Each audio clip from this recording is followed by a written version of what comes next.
Garasho waa buug aan ku falanqeynayo oon ku soo bandhigayo sida aan u fahmay una arko suugaanta Abwaan Cabdilaahi Xasan Ganay.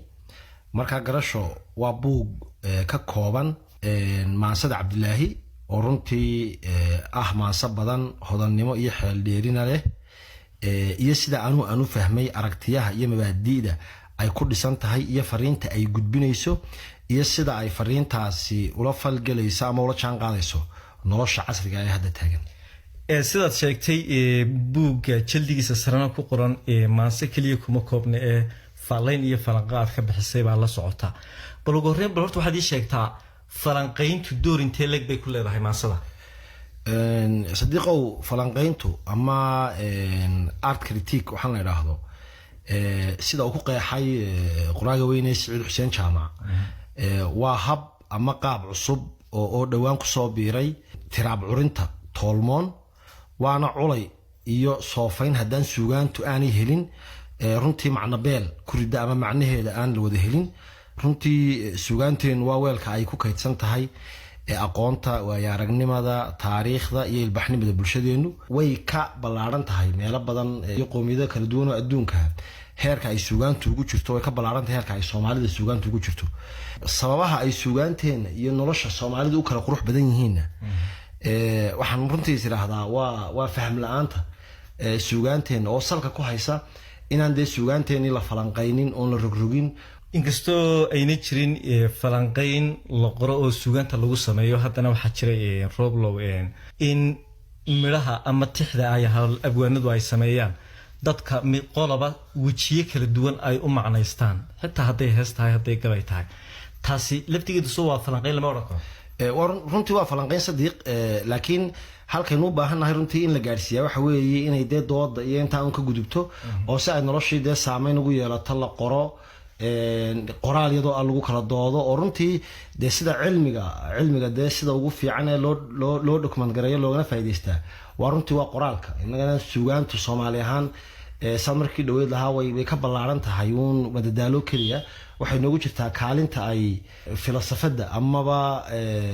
aragtidu theoriesku ay ugu jiraan bulshooyinka kale. marka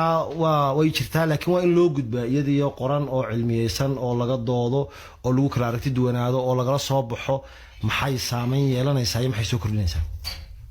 marka roblo bal waxaad ii sheegtaa sidee baad adigu falanqaysay maasooyinka buuggan Cabdilaahi ku qoran aad qortay bal tusaale adigoo soo qaadanaya tix ka mid ah. runtii buuggan garasho markaan falanqeynay suugaanta Cabdilaahi si guud ahaan waxay ka bilaabmaysaa inaan suugaantii Cabdilaahi aan hormeeyo oo aan u kala hormeeyo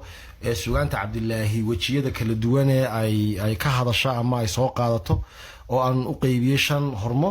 oo ay dulmidiid kamid aan u bixiyay oo suugaanta Cabdilaahi ka hadasho xuquuqaha iyo xuquuqaha ka maqan qaybo bulshadeena kamida iyo Soomaalida dhexdeeda runtii ku dayacan qaybta ugu balaaran oo aan u bixiyay guubaabada iyo toosinta bulshada oo suugaan ku taxalluqda dhinacaasa qayb saddexaad oo aan u bixiyay siyaasadda iyo dawladnimada oo suugaantu Cabdilaahi kaga hadlaya siyaasadda baroordiiqda oo runtii yadna suugaan gaar oo Cabdilaahi ka sameeyay dad waaweyn oo kamid ah dadkii ummadan Soomaalida ku lahaa saameynta geeriyahoodii oo ay kamid yihiin Cali Sugulle Dhoodaan Gaariye Cabdi Waraabe Allah inta baa u naxariistay iyo qaar kale iyo suugaan qubana oo runtii dadka dhan ka warqabaan. imika waxay dheer tahay oo aan u eegayaa maxaa laga faa'iideysan karaa suugaantani aragtiyo nooceeyo bay ku qotamaan. haddaan tusaale kooban soo qaado imika xagga dulmidiidka kale ku laabto Cabdilaahi qadiyadaha uu ka hadlay waxa kamid ah qadiyada haybsooca runtii oo dadka Soomaalidu ay dad kamida ay ku haybsoocaan oo aanay u haynin waxa laala wax sabab ay ku daliishanayaan haybsoocooda. in badan markay dadku ka hadlayaan runtii waxay yiraahdaan loo hiiliyo dadka la haybsoocayo laakiin suugaanta Cabdilaahi aan markaan falanqeynay waxaan u fahmay inay u dhisan tahay kuwa wax haybsoocaya ee aan haysanin cadeyn aan laala cadeynay ummadan ku haybsoocaan iyo xaqiiqo taageeraysa